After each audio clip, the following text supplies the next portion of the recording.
Hello friends, ಎಲ್ಲರಿಗೂ ನಮಸ್ಕಾರ. ಇವತ್ತಿನ ನನ್ನ ರೆಸಿಪಿ ರಿಕ್ವೆಸ್ಟೆಡ್ ರೆಸಿಪಿ ಉತ್ತರ ಕರ್ನಾಟಕದ ಹಸಿಮೆಣಸಿನಕಾಯಿ ಉಪ್ಪಿನಕಾಯಿ. ಈ ಉಪ್ಪಿನಕಾಯಿ ರೆಸಿಪಿ ಇಷ್ಟ ಆದರೆ ಲೈಕ್, ಶೇರ್, ಕಮೆಂಟ್ ಮಾಡಿ. ಇನ್ನಷ್ಟು ನಾರ್ತ್ ಕರ್ನಾಟಕದ ರೆಸಿಪಿಗಳಿಗಾಗಿ ನಮ್ಮ ಚಾನಲ್ ಪಾಕಶೃಂಗಾರವನ್ನು ಸಬ್ಸ್ಕ್ರೈಬ್ ಮಾಡೋದು ಮಾತ್ರ ಮರಿಬೇಡಿ. ಹಸಿಮೆಣಸಿನಕಾಯಿ ಉಪ್ಪಿನಕಾಯಿ ಮಾಡಲು ಬೇಕಾಗುವ ಸಾಮಗ್ರಿಗಳು: ಹಸಿಮೆಣಸಿನಕಾಯಿ 8ರಿಂದ 10 ಹಸಿಮೆಣಸಿನಕಾಯಿ ತಗೊಂಡಿದ್ದೀನಿ ನಾನಿಲ್ಲಿ. ಆದಷ್ಟು ಸ್ವಲ್ಪ ಖಾರ ಕಡಿಮೆ ಇರೋದನ್ನು ನೋಡಿ ತಗೊಳ್ಳಿ. ಹಸಿಮೆಣಸಿನ್ಕಾಯನ್ನ ಕ್ಲೀನಾಗಿ ತೊಳೆದು ಒರೆಸಿ ಫುಲ್ ಡ್ರೈ ಆದಮೇಲೆ ಈ ಥರ ಕಟ್ ಮಾಡಿ ಇಟ್ಕೊಂಡಿದ್ದೀನಿ. ನಂತರ ಬೆಳ್ಳುಳ್ಳಿ, 1 ಬೆಳ್ಳುಳ್ಳಿನ ಸಿಪ್ಪೆ ಬಿಡಿಸಿ ಲೈಟಾಗಿ ಜಜ್ಜಿಟ್ಕೊಂಡಿದ್ದೀನಿ. ಶುಂಠಿ, 1 ಇಂಚಿನಷ್ಟು ಶುಂಠಿ ತಗೊಂಡು ಕ್ಲೀನಾಗಿ ತೊಳೆದು ಒರೆಸಿ ಸಿಪ್ಪೆ ತೆಗೆದು ಈ ಥರ ಉದ್ದಕ್ಕೆ ಕಟ್ ಮಾಡಿ ಇಟ್ಕೊಂಡಿದ್ದೀನಿ. ನಂತರ ಧನಿಯಾ, ಸಾಸಿವೆ, ಮೆಂತ್ಯ, ಅರಿಶಿನ ಪುಡಿ, ಉಪ್ಪು, ನಿಂಬೆ ರಸ, ಎಣ್ಣೆ ಮತ್ತು ಇಂಗು.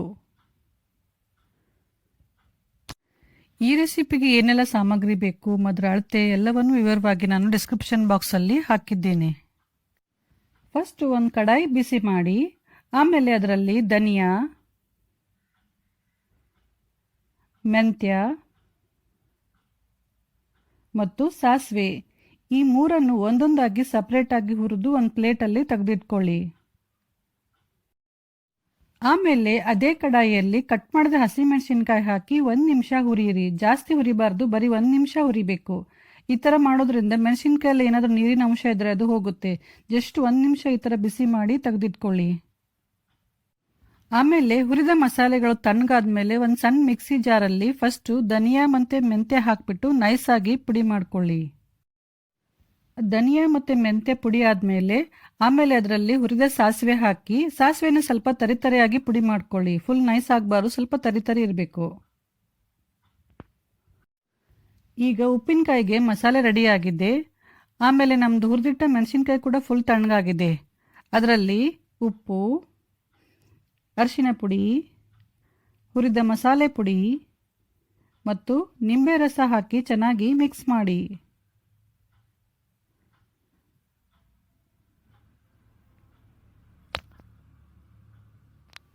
ಫ್ರೆಂಡ್ಸ್, ಈ ಮೆಣಸಿನ್ಕಾಯಿ ಉಪ್ಪಿನಕಾಯಿ ತುಂಬ ಬೇಗ ರೆಡಿ ಆಗೋದಲ್ಲದೆ ತುಂಬ ಟೇಸ್ಟಿ ಕೂಡ ಇರುತ್ತೆ. ಖಂಡಿತ ಒಂದ್ಸಲನಾದರೂ ಟ್ರೈ ಮಾಡಿ ನೋಡಿ. ಈಗೆಲ್ಲ ಸರಿಯಾಗಿ ಮಿಕ್ಸ್ ಮಾಡಿ ಸೈಡಲ್ಲಿ ಎತ್ತಿಡಿ. ಆಮೇಲೆ ಒಂದು ಕಡಾಯಿ ಬಿಸಿ ಮಾಡೋಕ್ಕಿಡಿ. ಅದು ಬಿಸಿ ಆದಮೇಲೆ ಅದರಲ್ಲಿ 3ರಿಂದ 4 ಸ್ಪೂನ್ ಎಣ್ಣೆ ಹಾಕಿ. ಎಣ್ಣೆ ಬಿಸಿ ಆದಮೇಲೆ ಶುಂಠಿ ಹಾಕಿ. ಶುಂಠಿನ 1 ನಿಮಿಷ ಎಣ್ಣೆಯಲ್ಲಿ ಚೆನ್ನಾಗಿ ಹುರಿಯಿರಿ. ಶುಂಠಿ ಚೆನ್ನಾಗಿ ಹುರಿದ್ಮೇಲೆ ಜಜ್ಜಿದ ಬೆಳ್ಳುಳ್ಳಿ ಹಾಕಿ ಅದನ್ನು ಕೂಡ 1 ನಿಮಿಷ ಗ್ಯಾಸ್ ಸಿಮ್ಮಲ್ಲಿಟ್ಬಿಟ್ಟು ಚೆನ್ನಾಗಿ ಹುರಿಯಿರಿ. ಶುಂಠಿ ಮತ್ತು ಬೆಳ್ಳುಳ್ಳಿ ಚೆನ್ನಾಗಿ ಹುರಿದ್ಮೇಲೆ ಹಿಂಗೆ ಹಾಕಿಬಿಟ್ಟು ಸ್ವಲ್ಪ ಮಿಕ್ಸ್ ಮಾಡಿ ಗ್ಯಾಸ್ ಆಫ್ ಮಾಡಿ ಒಗ್ಗರಣೆಯನ್ನು ಸ್ವಲ್ಪ ತಣ್ಣಗಾಗಲು ಬಿಡಿ.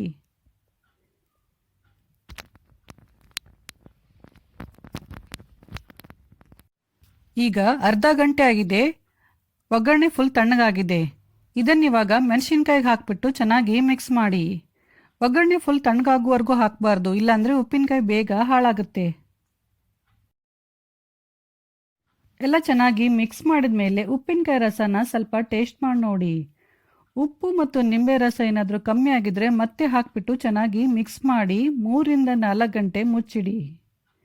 ಇಲ್ಲಿ ಉಪ್ಪು ಮತ್ತು ನಿಂಬೆ ರಸ ಸ್ವಲ್ಪ ಜಾಸ್ತಿನೇ ಇರಬೇಕು. ಅದರ ಅಳತೆ ಮೆಣಸಿನ್ಕಾಯಿ ಎಷ್ಟು ಖಾರ ಇರುತ್ತೆ ಅದ್ರ ಮೇಲೆ ಡಿಪೆಂಡ್ ಆಗಿರುತ್ತೆ. ಫ್ರೆಂಡ್ಸ್, ಈಗ 4ರಿಂದ 5 ಗಂಟೆ ಆಗಿದೆ. ಈಗ ಹಸಿಮೆಣಸಿನ್ಕಾಯಿ ಉಪ್ಪಿನಕಾಯಿ ತಿನ್ನಲು ರೆಡಿಯಾಗಿದೆ. ಇದನ್ನೊಂದು ಭರಣಿ ಅಥವಾ ಗಾಜಿನ ಬಾಟ್ಲಲ್ಲಿ ಹಾಕಿಟ್ಕೊಂಡು ನಿಮ್ಗೆ ಬೇಕಾದಾಗ ಊಟದ ಜೊತೆ ಎಂಜಾಯ್ ಮಾಡಿ.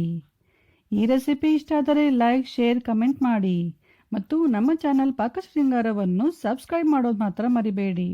Thank you.